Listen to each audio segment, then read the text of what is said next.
بسم الله الرحمن الرحيم. الحمد لله رب العالمين، والصلاة والسلام على سيدنا محمد وعلى آله وصحبه أجمعين. خۆشەویستانم، سەلام و ڕەحمەت و بەرەکەتی خۆی گەورەتان لێبێت. وەجارێکتر لە بەرنامەی شیرینچا لە کەناڵی ئاسمانی پەیام بە خزمەتی ئێوەی ئازیز و خۆشەویست گەشتمەوە. پێغەمبەر صلی الله عليه وسلم لە شاری مەککەیە دوای گەیاندنی پەیام و ڕیسالەتی پێغەمبەرایەتی و نبووەت مودەت و کاتێکی زۆری پێچوو، وەڵامدانەوەی قوڕەیشیەکان وەک پێویست نەبوو. بانگەوازەکەی ئیسلام تووشی چەرمەسەری و دەربەدەری و کوشتن و تەعزیبێکی بێ ئامان بوو لەلایەن کافرەکانی مەککەوە. وەختێ پێغەمبەر صلی الله عليه وسلم ئەیەوێت شوێنێک مەوایەک نزیکیەک دڵنەواییەک بۆ موسڵمانەکان دروست بکات، سەفەرێکی نهێنیەکە بۆ شاری تایف لەگەڵ زەیدی کوڕی ثابتە ڕەزا و ڕەحمەتی خوای لێبێت. 100 کیلۆمەتر بە پێ پێغەمبەری خوا صلی الله عليه وسلم بە شێوەیەکی نهێنی لە شاری مەککە دەرەچێت و بەرەو تایف ڕوات. چەند زەحمەتە پێشوازی پێغەمبەری آخر زەمان حەزرەتی فەخری کائینات لەگەڵ سەحابەیەکی ئازیز و خۆشەویست. چەند زەحمەتە پێشوازیەکەیان بە بەردەباران و ئیهانەت و سوکایەتی کردن بە ڕەسوڵ الله بێت لەلایەن مناڵانیان هاندا کە بەردەبارانی پێغەمبەر کا صلی الله عليه وسلم. پێ ئەوە بەتەمەن و خاوەن کەسایەتیەکانی شاری تایف پێ ئەکەنین و گاڵتەیان بە پێغەمبەری خوا کرد صلی الله عليه وسلم. چەند قورسە ئەمە بۆ سەر دڵی ئینسانێکی ئاسایی، بەڵام دڵی پێغەمبەری خوا صلی الله عليه وسلم دڵێکە خوا ئامادەی کردووە بۆ ئەوەی کە ڕەحمەتەن للعالەمین بێت. دڵێکە غەزەب و تووڕەی بۆ خۆی بۆی دروست نابێت بۆ ذاتی خۆی. خوێن بە قاچەکانی ئەدە خوارەوە، عەزیەت ئەدرێت، وەکو ئینسانێک عەزیەت ئەخوا، خەفەتیش ئەخوا. بەڵام ئەم ئیشەی کە گرتوێتێ دەست، ئەم پەیامەی کە خوا بۆی بەوە ئەینێرێ بۆ بەشەریەت، شتێکی زۆر زۆر گەورەیە و تەنها لە ناو ئولول عەزمەکانیشە ئەم هەڵبژێراوە ئەم پەیامەی ڕەحمەتە للعالەمینە لە ئاخر زەمانە بگەێنێت، لەبەرەوە تەحەمولی ئەکات. بەڵام خوای گەورە دڵنەوایی پێغەمبەرەکەی ئەکات.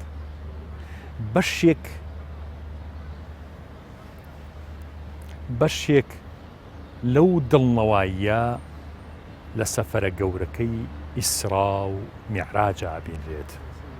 کە خوای گەورە دەربارەی ئیسرا و میعراجی پێغەمبەر صلی الله عليه وسلم فەرمێت: بسم الله الرحمن الرحيم سبحان الذي أسرى بعبده ليلا من المسجد الحرام إلى المسجد الأقصى الذي باركنا حوله لنريه من آياتنا إنه هو السميع البصير. ئەڵقەی ئەم شەومان تەرخانە ئازیزانم بە بەشێک لە حکمەت و دەرس و وانە جوانەکان لە سەفەری گەورەی ئیسرا و میعراج فەرموو.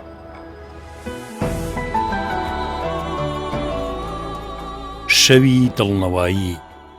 شەوی بڵندبوونێکی بێوێنەی حەزرەتی محەممەد المستەفا صلی الله عليه وسلم. وەختێ لە تائیف گەڕایەوە، دەپارایەوە لە خوای گەورە و دەیفەرموو: یا ڕەبی إلى من تكلني إلى صديق يتجهمني أم إلى عدو ملكته أمري إن لم يكن بك علي غضب فلا أبالي. أتاويك فرموي ولك العتبى حتى ترضى.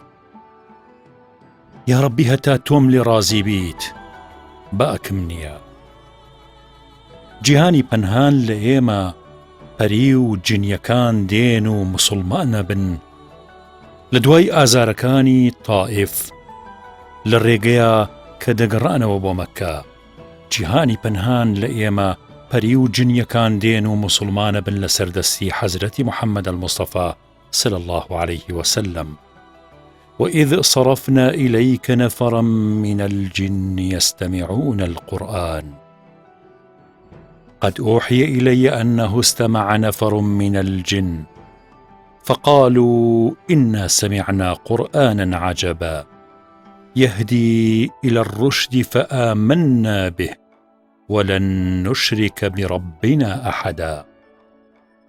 دڵنەوەیە گەورەکە لە شەوی شەوڕەوی و بڵندبوونەوەی ئیسرا و میعراج بەدەست دێت هەتا لنوریه من آياتنا الكبرى، وەک ئەهلی دڵ و عرفان دەفەرمون لنوریه الكبرى من آياتنا. کوبرا مەبەست پێی ئیسرا و میعراجە هەتا حەزرەتی محەممەد صلى الله عليه وسلم بێت و ئەسرارانێک کە زەڕورە ئەو بیبینێت بەدی بکات.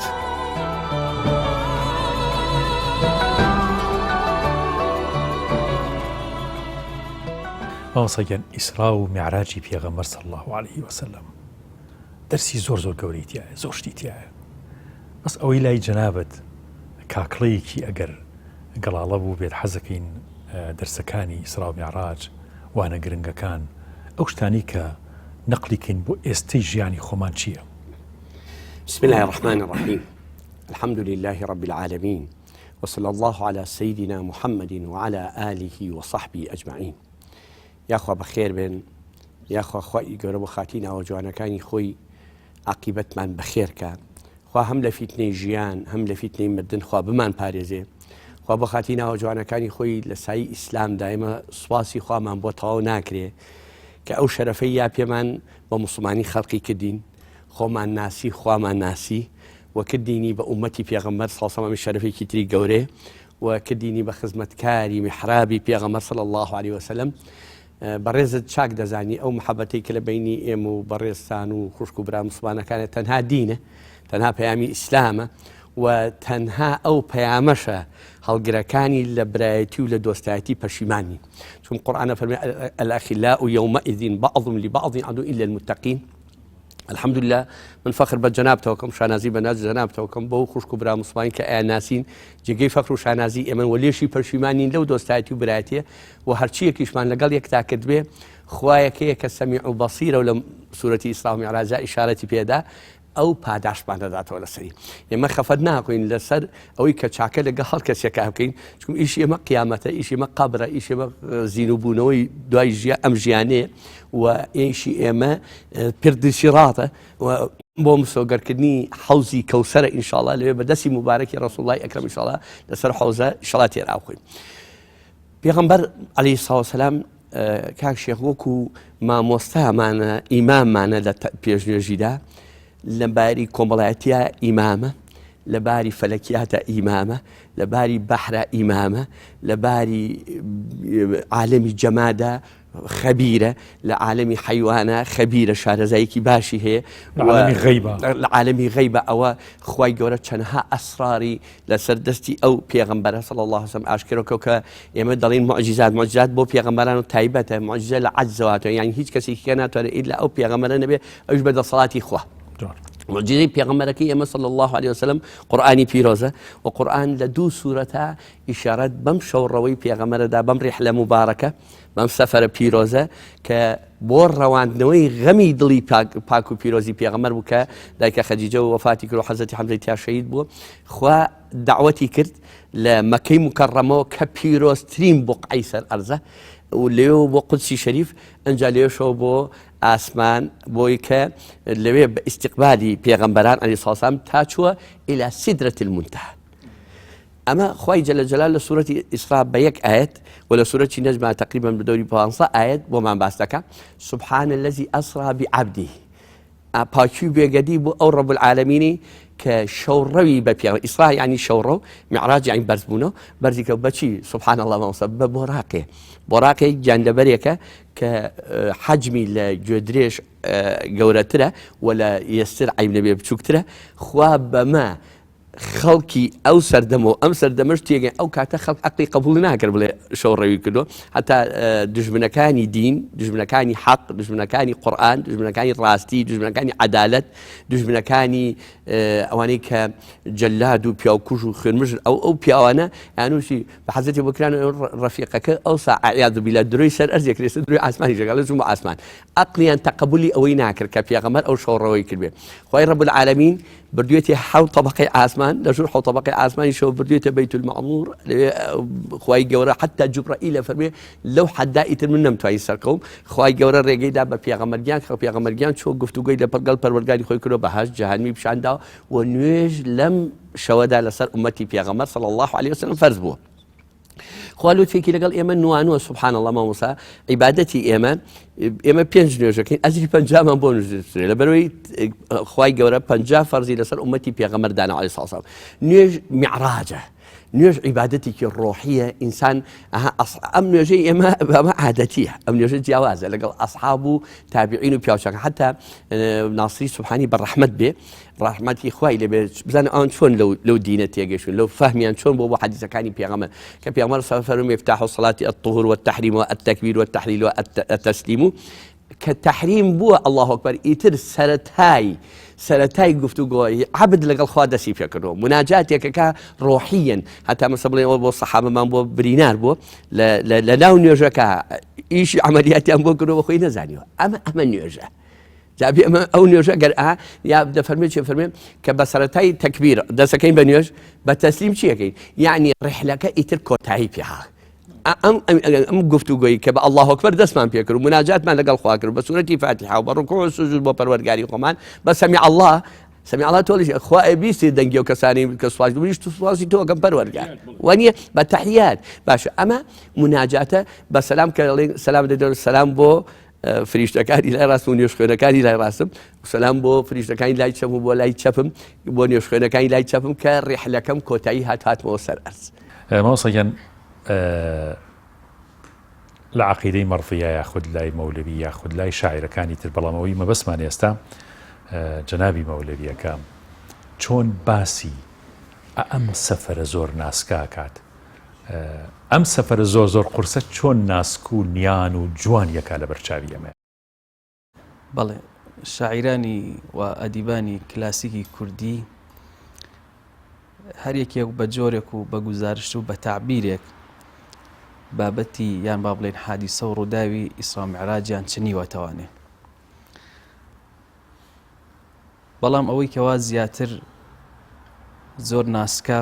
و زۆر بەرزە خەیاڵێکی بەرزی هەیە جەنابی سەی عەبدوڕەحیمی مەولەوی تاوەگۆزیە ئەگەر ئێمە بین سەیری حکمەتی ئیسرا میعراج بکەین هەر یەکێک بە جۆرێک باسی حکمەتی ئیسرا میعراج دەکا حکمەتی ئیسرا میعراج دەڵێن ئەو بۆ کاتێک کە پێغەمبەری خوا صلی الله عليه وسلم تووشی دڵبێتاقەتی بووە لە وەفاتی ئەبوو طالیب مامی و حەزەتی خەدیجەی خێزانی کە ئەمە دوو پشتیوانی گەورە بوون بۆ پێغەمبەری خوا صلی الله عليه وسلم بۆ یەکە پێغەمبەری خوا صلی الله عليه وسلم زۆر دڵبێتاقەت بوو زۆر ناڕەحەت بوو و کۆمەڵی ئیهانە و کۆمەڵی ئیستیفزاز و کۆمەڵی تەهدیدی پێغەمبەریان کرد صلی الله عليه وسلم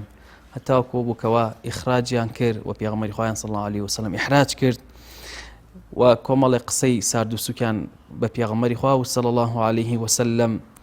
و کۆمەڵی تۆمەتیان خستە پاڵ پێغەمبەری خوا صلی الله عليه وسلم بۆی کەوا ساحیرە بۆی کەوا شاعیرە بۆی کەوا کە درۆزنە ئەم کۆمەڵە شتانە پێغەمبەری خوای صلی الله عليه وسلم دڵبێتاقەت کرد جا ئەمە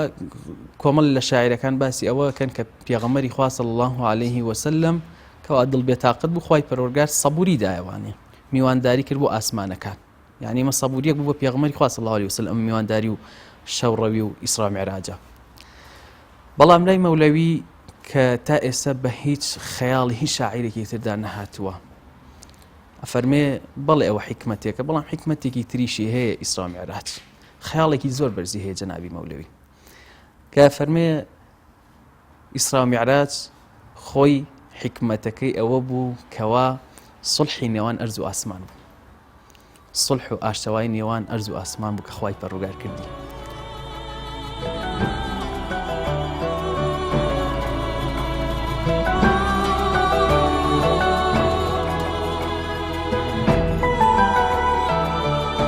ئەم گەشتەی پێغەمبەر صلی الله عليه وسلم بۆ بەیت المەقدس بە بوراق لەوێشەوە بۆ ئاسمانەکان بۆ خزمەتی خوای پەروەردگار بینینی زۆرێک لە ئەسرار و نهێنیەکانی بەهەشت و جەهەنم، بینینی ژمارەیەکی زۆر زۆر لە پێغەمبەران عەلەیهیمو السەڵات وەسەلام،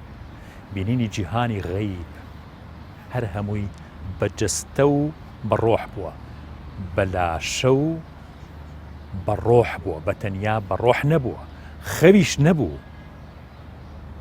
سبحان الذي أسرى بعبده، عبد بەندە بریتە لە گۆشت و خوێن و جەستە و ئێسقان.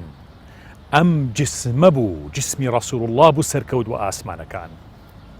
بە ڕۆح و لاشەی خۆی و بە ئاگاییەکی تەواو و خەونیش نەبوو. هەرچەنە پێغەمبەری خوا صلی الله عليه وسلم دوای گەشتی ئیسرا و میعراج لە شاری مەدینەیشا چەند جاری تر بە ڕێگەی خەو ئیسرا و میعراجی کردووە و خۆی لە فرموودەکانی خۆیان بۆی باس کردوین، فرموودەی صحیحی پێغەمبەر هەیە صلی الله عليه وسلم.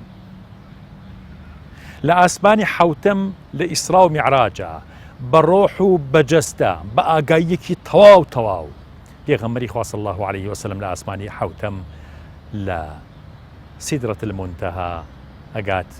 بە خزمەتی حەزرەتی ئیبراهیم عەلەیه السلام. ئەو پێغەمبەرە ئولول عەزمە نازدارە. حەزرەتی ئیبراهیم ژمارەیەکی زۆر مناڵی ئیماندار لە چواردەوری بووە، مناڵی ئیماندارانی مێژوو، مناڵی موسڵمانان، مناڵی هەر ئیماندارێکە ئیمانی بەخوا و ڕۆژی دوایی بە پێغەمبەران یا بە پێغەمبەرێ لە پێغەمبەران لە سەردەمی خۆیان هەبوو بێت. حەزرەتی ئیبراهیم چاودێری ئەو مناڵاناکە کە وەفاتەکەن. ئێستەش ئازیزانم ئەو مناڵانی کە بە بچووکیە مرن کە لای دایک و باوکیان نامێنن، دڵتان بەوە خۆش بێ لە لای حەزرەتی ئیبراهیم پەروەردەکرێن. وەختێ ئەگەنەوە بە ئێوە ئەسحابی حەزرەتی ئیبراهیمن، پەروەردەکراوی دەستی ئەون لە بەهەشتا پەروەردەکرێن، جوانترین ناز و نیعمەتەکان لە خزمەتی حەزرەتی ئیبراهیمە ئابینن. و هەر لەم سەفەرەیشا بوو کە حەزرەتی جوبرەئیل نەیتوانی لە سیدرەة المنتهى زیاتر سەربکەوێت. ماوەسەکیان ئێمە تەوان میعراج و باسەکانی میعراج زۆر گەورەیە و زۆر بەسوودە بەڕاستی و زۆر گرنگە. ئێمە معجیزات بەکەم سەیران نەکەین. آخر لە کاتێکا سەیرەکەی کتێبێکی مامۆستا سەعید نورسی هەیە، معجیزاتی ئەحمەدی، 300 معجیزەی پێغەمبەر سەلەم باسەکات. بەس لای ئێمە هەر تەنها معجیزەی قورئان، معجیزەی قورئان لە هەموو معجیزەکان گەورەترە، بەس بۆ معجیزات زۆر فرامۆشەکەین، ینی بە گرنگ سەیری ناکەین. بۆ ئەوە نەکەوتوینەتە ژێر عالم، ینی تەئسیراتی عالەمی مادی، ڕۆح و لایەنی ڕۆحی و لایەنی معجیزاتی پێغەمبەر سەلەم، لایەنی کەراماتی ئەولیا زۆر گرنگی پێنادی. ئەستاذێکی لەو گرفتانەی کە ئێستا من هەمە لە پێشکەشکردنی ئەو بەرنامانەی ژیاننامەی دوایین پێغەمبەر هەندێک جار پێم بەڵێن دکتۆر عەدنان شتێک مەڵێ کە نزیک بێ لە خرافاتەوە عەقڵی خەڵکی تەحملی نەکا. ئەجا من ئەگەر باسی معجیزات کەم عەقڵ قبوڵی کاوە کەی معجیزەیە؟ معجیزەیە معجیزەیە، کەرامەتێک کەرامەتەکە خەرقی قانون بێ، خەرقی عادە بێ. ئەگنیا تەبیعی بێ وەکۆی کەم و تۆیکین ئەوە کەی معجیزەیە، ئەوە کەی کەرامەتە. لەبەرەوە بێ مەستڵ نەکەینەوە لە باسکردنی ئەو بابەتانە کە لە سەرچاوی باوەڕپێکراوە بە متەواتری بەعزێکیان هاتوون. پێغەمبەرێک بۆیە پێغەمبەر ئەم شتە جوانانەی پێدراوە، سەرباریەوەی کە پێغەمبەرایەتی پێدراوە بۆ گەیاندنی پەیامەکە شێبێ کۆمەڵە معجیزاتیە بێ. شوێن کەوتوانیشی کە ئەهلی کەرامەتن، ئەم کەرامەتانەیان هەیە و خەڵکی لێی بینیون کە ئێمە بە جۆرە لە جۆرەکان لە هەندێک شوێنە وەکو پێویست باسی بکەین، خەڵکانێکی زۆر پێیان عەقڵیان قبوڵ نەکاو بە خرافیمان ئەزەندە بکە. جا بەڕاستی ئوستازگیان یعنی ئاینی پیرۆزی ئیسلام ئەگە هەر لایەنی عەقڵی بێ بەڵێ گەنگی بە عەقڵ داوە، بەڵام هەندێک جا هەندێک شتیە بەڕاستی کە پێوتر لایەنی غەیبیات کە لە سەرەتای سوورەتی بەقەرەوە ئاماژە بەوە ئەدا یؤمنون بالغیب. هەموو ئەم شتانە ئەچێتە بابی ئەوە کە باوەڕت بە قادریەتی خالقێکە بێ کە لەسەر و هەموو قودرەتەکانەوەیە، شتی مستحیل ئەنجامەدا. مابەسا لە ئەخیر شتمان باسی بکەینەوەی کە مقابلەی پیاوێکم کرد خەڵکی شاری سلێمانی حاجیوا کەسایەتێکی سلێمانیەوە ئێستا ڕەنگی گوێی لە بەرنامەکەمان بێت کە حاڵەتی نزیکبوونەوە لە مردنی بینیوە لە بنەماڵەیەکی زۆر گەورەی ئەم شارن شتێکی زۆر جوانی وتی من ئەم هیوایە خۆی کە پێش ئەوە نوێژم ناکرد بەهۆی ئەو نزیکبوونەوە لە مردن الحەمدلله ئیلتیزام و دینداریم بۆ دروست بوو خۆی گەورە ئەو فەزڵیە بە من کە من هەتا ئاسمانی پێنجەم بردمیان لە ئاسمانی پێنجەم ئەمنیان گەڕانەوە ئیتر بۆ مستحیلە پێ سڵم دوای ئاسمانی پێنجەمیشی بینی بێ کە لە کاتێکا پێغەمبەری خۆی و پێغەمبەری آخر زمانە لەبەرەوە ماوەسا معجیزات بەڕاستی گەرێمە ینی ئاوا لێکی بینەوە با هەموو شتێک لەژێر مەزەنی عقلی خەڵکە عقلی خەڵکیش تا طبعا بێ عقل قبولی کە اینجا منیش باسی بکەمیا لێ بکۆڵمەوە بەڕاستی ماوەسا ئەمەم دینەما شتێکی وای تیان نامێنێتەوە گەرێمە غەیباتی لە دەربێنین وەکو جەناب فەرمووت لە سورەتی بەقەرە لە ئاەتەکانی یەکەمە الذین یؤمنون بالغیب ئیتر تۆ کە ئەم بناغێت پتەو بوو ئیتر چ سڵ لە شتێکەکەیت بەتەکید وایە نا بەجددی ئوستازیان ئەم کاروانە نورینە تۆ بتەوێ نەتەوێ دشی هەرە بێ یعنی ڕضە الناسی غایەت لا یدرک يعني زۆر بێ ئاسایی بەل الإنسان على نفسه بصيرة خۆم بخۆم ئازانم ئێتە تا ئێوارە با خەڵکی مەتحم بکەن تا ئێوارە با خەڵکی بە بەخراپە باسم بکەن خۆم خودی خۆمە ناسم لەگەڵ خالقی خۆما چۆنم چ باکمە خەڵکی چیم پێ ئەڵێن مەگەر پێغەمبەری خوا صلی الله علیه و سلم بانگی ناکەن ئەڵێن ئەوەرە کاکە ئەگەر نەخۆشی وڵی باشترین دکتۆرە بۆ دۆزینەوە ئی وڵ ئەگەر حەزیشی لە ئافرەتە باشترین ئافرەت دێنێ یعنی هەر زۆر بەجددیانە ئەم قسە ناکەن يعني وا براوة مشكان كهاس كان برادرش أم بيعمل خاص صلى الله عليه وسلم سحري لك راو يعني تيك شو تأو درجة والله بيعمل خاص صلى الله عليه وسلم زور بجوانيش جوان ليقرأ بعصابك هذا ناس تسر تفصيلات وإنه بخوا من شدني من بخوا نا ما شرب وردكاري لسروشتوا كمال آية القرآن مباسك أخوانيته طاو لبرو إمام مناج بو جاندني أم بيعمل بطبيعتي هلو ما نبي هلو كاتك تيرك أشياء تسري بجملي زعاجك ناس بيخات خوارو ئەم بەرزەبێتەوە تا ئۆکسیجین لەوە بڕۆ خۆیەکەوێتە خوار ئێمەش بۆ گەشتن بە خۆی بەرزەبینەوە تر خەڵکان تەحملەکەن لەگەڵمانە بێن سەرسەر و سەرچاوم نایەن خۆیان لە کاروان دواکەون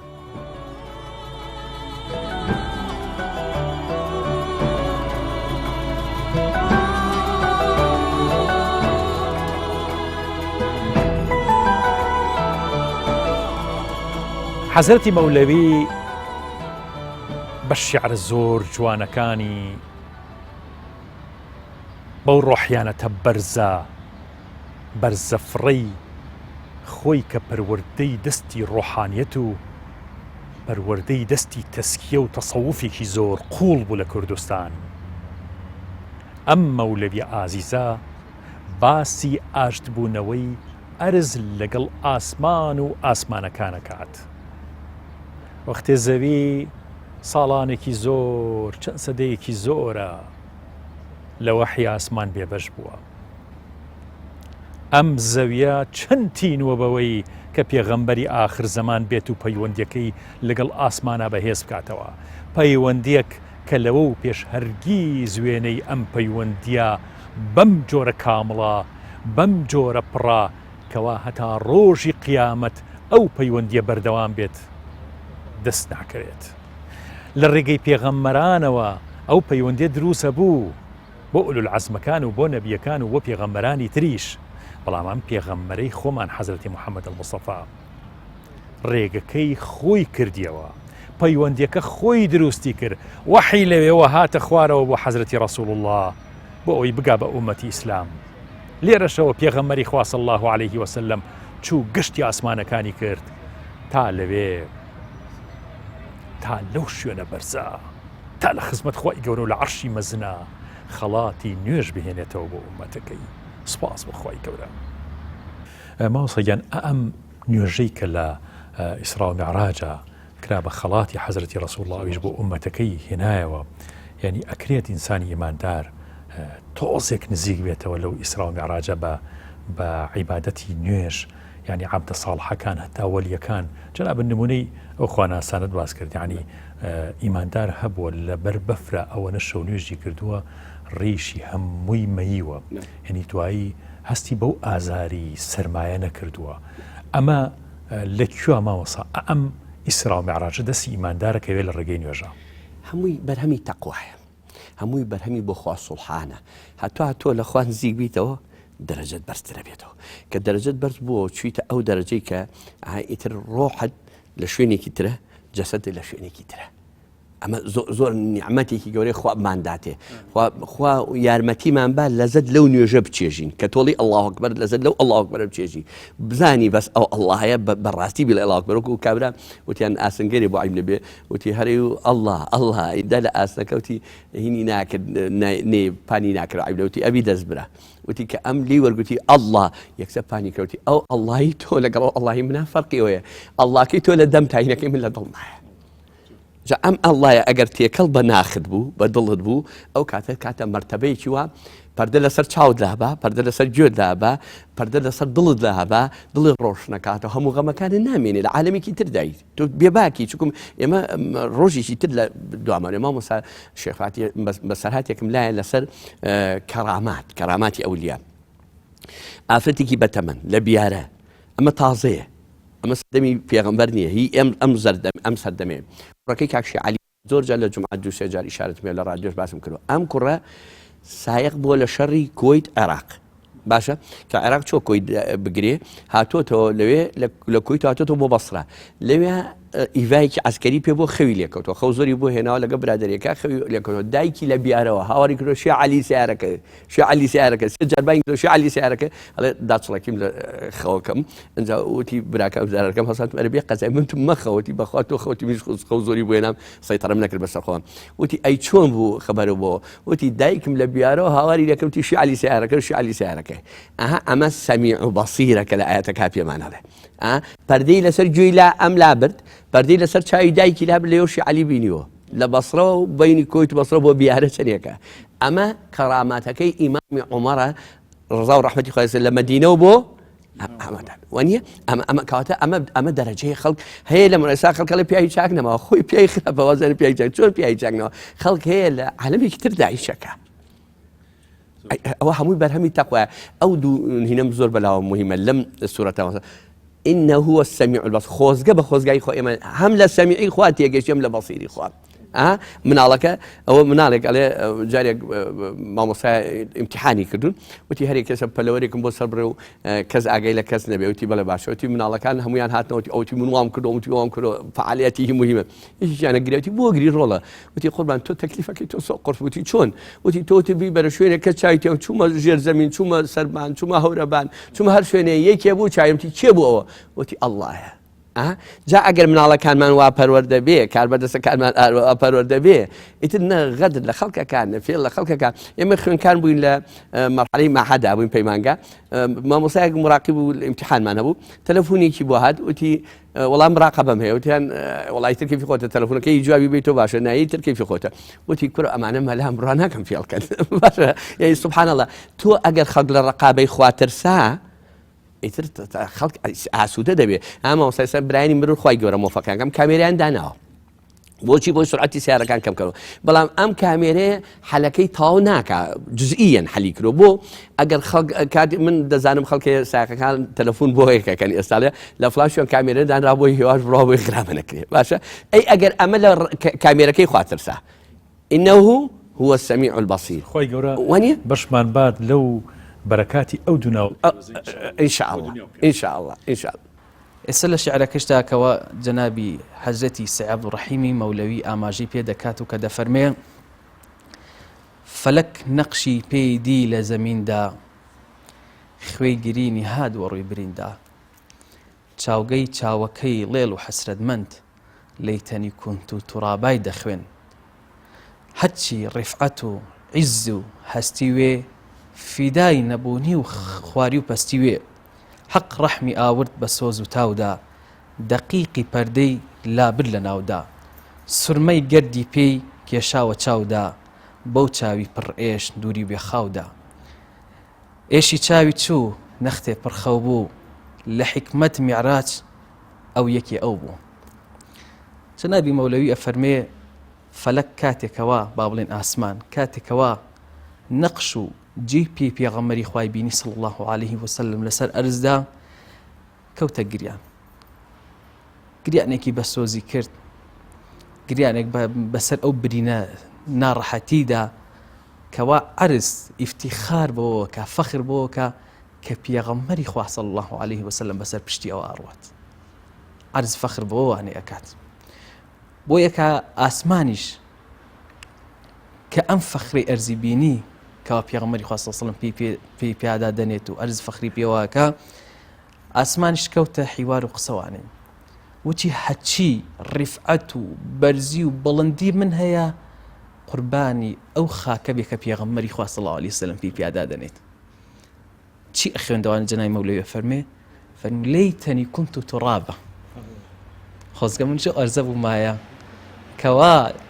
جەنابی پێغەمبەری خوا صلی الله عليه وسلم پێی پیادا دەنێت. سەری ئەم هەستە بەرزە، ئەم خەیاڵە بەرزەی جەنابی مەولەوی،